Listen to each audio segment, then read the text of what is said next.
चलिए RRB NTPC के लिए इंडियन क्लाइमेट का क्विज लगाते हैं। अभी मेरे साथ लगाइए और बताइए आपने कितने मार्क्स आ रहे हैं। तो पहला क्वेश्चन है, भारत में ऋतुओं के संबंध में काल बैसाखी से भारत के निम्नलिखित में से किस राज्य से संबंधित है। तो जो काल बैसाखी है वो पश्चिम बंगाल होना चाहिए। बिल्कुल, हम लोग 1 नंबर पे जाएंगे और हम लोग आगे बढ़ते हैं। दक्षिण पश्चिम मानसून को किन पवनों के विस्तार के रूप में देखा जा सकता है। तो दक्षिण पश्चिम व्यापारिक, दक्षिण पूर्व व्यापारिक, उत्तर पूर्व, ये तो होना नहीं चाहिए भी नहीं। दक्षिण पश्चिम मानसून को किन पवनों के विस्तार के रूप में देखा जा सकता है। तो दक्षिण पश्चिम मानसून को दक्षिण पूर्व व्यापारिक पे हम जाते हैं।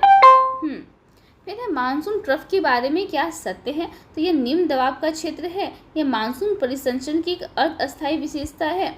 इस ट्रफ के उत्तर की ओर प्रवास के कारण भारत के अधिकांश भाग में मानसून की स्थिति टूट जाती है। हमको लगता है तीनों होना चाहिए।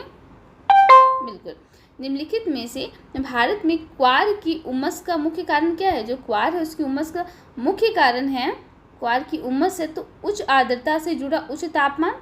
बिल्कुल, वह राज्य कौन सा है जहाँ सर्वाधिक वर्षा होने वाला स्थान है। तो असम, मेघालय होना चाहिए। फिर है पश्चिमी चक्रवाती विक्षोभ किसके लिए जिम्मेदार है। तो ग्रीष्म काल के दौरान ये तो नहीं होता, वेस्टर्न डिस्टर्बेंस नहीं। शीतकाल में तटीय क्षेत्रों में अत्यधिक ठंड, शीतकाल में। अच्छा, भारत के उत्तर पश्चिमी भाग में शीतकाल में वर्षा, उत्तर पश्चिमी में ये लगता है। 4 नंबर पे जाते हैं। भारत के उत्तर पश्चिमी भाग में सर्दी, शीतकाल में वर्षा, हम 3 नंबर पे जाते हैं। बिल्कुल, भारत में ग्रीष्मकालीन मानसून पर किसके कारण विपरीत प्रभाव पड़ने की संभावना रहती है। ग्रीष्मकालीन मानसून पर तो ग्रीष्म है तो ये अल नीनो पे होना चाहिए। बिल्कुल, अल नीनो एक होता है, एक ला नीना होता है। ये भी पूछा जाता है जो अल नीनो है उसको क्या कहा जाता है। तो मसीह का बच्चा। इक्वाडोर और पेरू की तट के साथ गर्म समुद्री जल के साथ सामसायिक विकास है ये। फिर है निम्नलिखित में से कौन सा कारक भारत की जलवायु का निर्धारण नहीं करता है।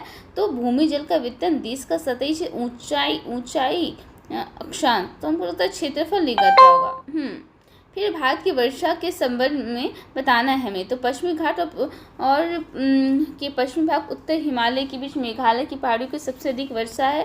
ब्रह्मपुत्र घाटी और आसपास की पहाड़ियों में 200 सेंटीमीटर से अधिक, तो हम दोनों पे चले जाते हैं। भारत में डैश अवधि सामान्य वर्षा के आगमन का समय जो अचानक बढ़ती है और कई दिनों के लगातार मानसून विस्फोट जो होता है। तो ये होना चाहिए जून से लेके सितंबर तक।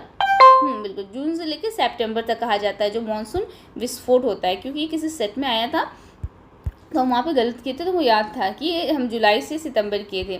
तो हमें ये याद रखने आप अपने